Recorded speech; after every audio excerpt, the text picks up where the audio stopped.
Oi gente, obrigado por tê-los aqui. Nesse vídeo, iremos abordar alguns tópicos importantes da avaliação fisioterapêutica em saúde da mulher e tudo de um modo bem generalista, sem o objetivo de aprofundamento. É hora de começar, sem mais delongas. Que tal começar com a área mais famosa dentro da saúde da mulher, a fisioterapia uroginecológica?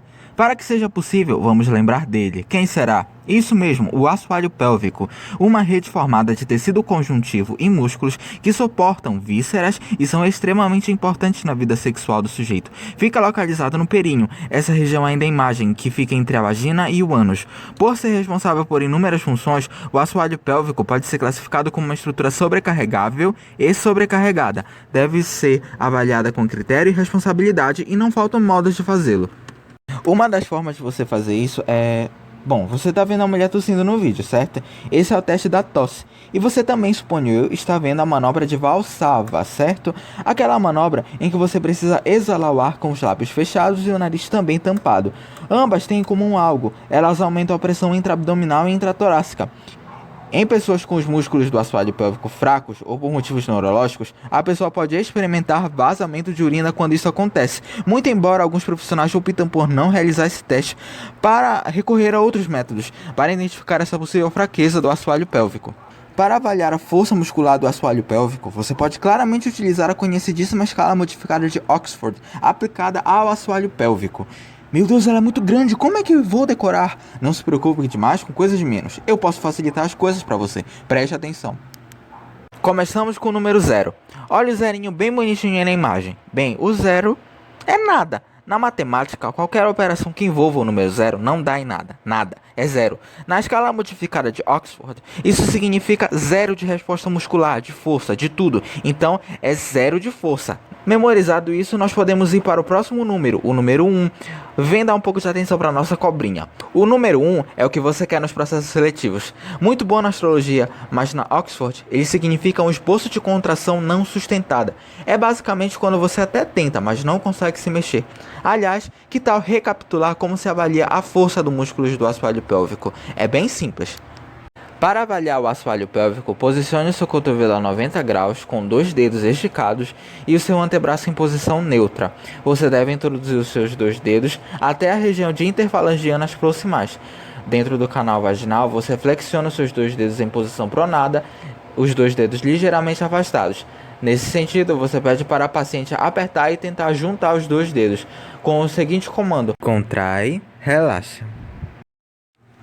Agora que você lembrou, vamos voltar ao trabalho e ao número 2. O número 2 já até significa uma melhora do grau anterior. É uma contração que na escala se sustenta, mas que ainda não é capaz de mexer os dedos do examinador. O número 1 significava uma tentativa de ativar os músculos, um esboço de contração não sustentada, uma tentativa que durava segundos e acabava logo em seguida. O número 2 já mostra a contração se sustentando levemente mais forte, mas sem apertar os dedos do examinador. E é essa a diferença contra o número 3. O número 3 consegue comprimir os dedos do observador e até consegue elevar os dedos cranialmente, ou seja, para cima. Só que não é força suficiente para que o terapeuta consiga fazer força contra. Se você for tentar abrir os dedos dentro do canal vaginal, a paciente não vai aguentar, ela vai ceder. O número 4 já é relativamente diferente. Ela consegue comprimir os dedos do observador e até consegue aguentar um pouquinho de força, levando os dedos em direção à sífise púbica. É uma contração dita satisfatória. Logo, acredita-se que esse nível de força já proteja em algum nívelzinho de segurança contra o vazamento de urina. Porém, o ideal mesmo é o nível mais forte da escala modificada de Oxford, o número 5. Essa é a contração forte que dificulta para você abrir os seus dedos e os pressiona perfeitamente contra a sífise púbica. Resiste níveis significativamente maiores de resistência. E acabou! Não disse que seria mais fácil? Mais fácil seria se eu contasse uma historinha, mas aí seria cafona demais. Mas é importante pontuar que existem outras formas mais sofisticadas de avaliar a força dos músculos do assoalho pélvico, como através do uso de aparelhos como o biofeedback, por exemplo. O biofeedback, esse aparelho que você vê na imagem, pode ser classificado como eletromiográfico, pressórico ou ultrassonográfico. No biofeedback, a órtese do aparelho, com uso de preservativo obrigatoriamente recobrindo seu corpo, deve ser introduzida no canal vaginal. É importante também avaliar a integridade neurológica da região, que pode ser avaliada por meio de testes.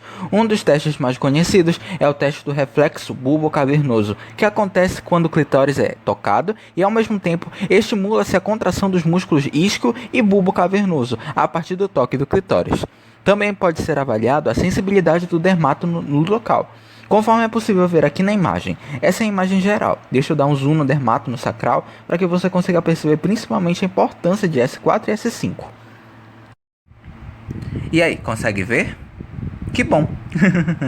Ok.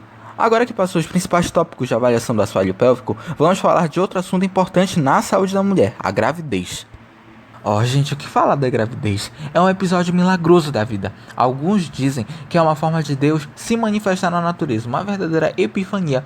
É uma fase que marca transformações fisiológicas na maioria das mulheres e, no caso da falta, especificamente transformações culturais. Mas na maioria das mulheres existem transformações nas mamas, no sistema gastrointestinal, cardiovascular, no sistema hormonal. Tudo muda para receber uma criança, mas só se a gravidez, claro, for real, né? No mais, o fisioterapeuta é um profissional importantíssimo no atendimento a essa população grávida, e tão importante para ele é a sua avaliação. Ela contém dados pessoais, observações médicas, antecedentes médicos, ginecológicos, obstétricos, além da avaliação física dos sistemas em geral, inclusive do assoalho pélvico, que nós já falamos. Essas informações são de grande importância, principalmente quando se trata de casos de gravidez de alto risco, que é o que nós vamos falar. Então se segura, lá vem bomba. Olha, gente, eu sei que esse quadro tá feio, eu fiz no pente do computador, mas é só para resumir o resumido de uma forma mais resumida. Então, calma, que pelo menos eu enchi de coraçãozinho e as 3 disfunções mais comuns na gravidez. A começar pelas SEGs, as síndromes hipertensivas gestacionais. É uma classificação das alterações de pressão arterial na mulher grávida. Por que essa escala é assim? Simples, vem cá ver. No primeiro grau dessa escala, nós temos hipertensão sem proteinúria, isto é, eliminação de proteína pela urina, e edema patológico. Por quê? Porque o segundo grau dessa escala é a pré-eclâmpsia de forma leve ou grave. A pré-eclâmpsia é a hipertensão associada com edema e proteinúria. Se não tiver edema, não é pré-eclâmpsia. Sem proteinúria, sem pré-eclâmpsia. A pré-eclâmpsia apresenta normalmente a paciente cefaleias, escotomas, vômito, sensação de enjoo, tudo isso dá para ver. No grau 3, a eclâmpsia já é quando a pessoa tem a PA tão alta, a pressão arterial tão alta, que ela já apresenta até mesmo alteração do fluxo sanguíneo normal no cérebro. A pessoa pode ter inúmeras complicações nessa fase, com vasoespasmos cerebrais e até mesmo aumento da pressão dentro do crânio. É complicado. No grau 4, nós temos a hipertensão arterial crônica. O auge, quando a pessoa ela já é hipertensa normalmente. Antes da gravidez, ela já era hipertensa. E o grau 5º, que na verdade é o mais alto da escala, que é lógico. Todas essas loucuras de eclâmpsia, pré-eclâmpsia acontecem durante a gravidez. Agora imagina quando a pessoa ela já tem pressão alta naturalmente no seu estado normal e isso piora na gravidez. Isso é o nosso grau 5. E para fechar a escala nós temos o nosso grau 6. No grau 6 diz hipertensão arterial transitória. A hipertensão arterial transitória é toda a situação em que 6 semanas depois do parto, o quadro hipertensivo desaparece. Ela recebe a terminologia hipertensão arterial crônica se depois das 6 semanas depois do parto, ela continua. Fechamos? Ai, que bom, podemos passar para diabetes gestacional então. A gravidez por si só, ela já é diabetogênica. Progesterona, gonadotrofina coriônica, estrogênio e o hormônio lactogênico humano, por exemplo, são hormônios que causam alterações no desempenho pancreático, o que pode causar intolerância à glicose. O diabetes gestacional pode ter muitas repercussões: macrosomias, morte uterina, hipoglicemia secundária ou hiperinsulinismo, hipocemia, morbimortalidade altíssima. Aqui na imagem coloquei alguns critérios para diagnóstico. Segundo a Organização Mundial da Saúde, a OMS, os índices para avaliar o diagnóstico de diabetes gestacional é a glicemia de jejum acima de 126 mg por decilitro e o teste de tolerância à glicose com 75 gramas de glicose com índices de 140 mg por decilitro na segunda hora após o exame. O ideal mesmo seria se a paciente avaliasse a glicemia antes da gravidez e corrigindo ela antes da concepção, para melhorar a clareza do quadro. Coloquei a gestação gemelar aqui no quadro.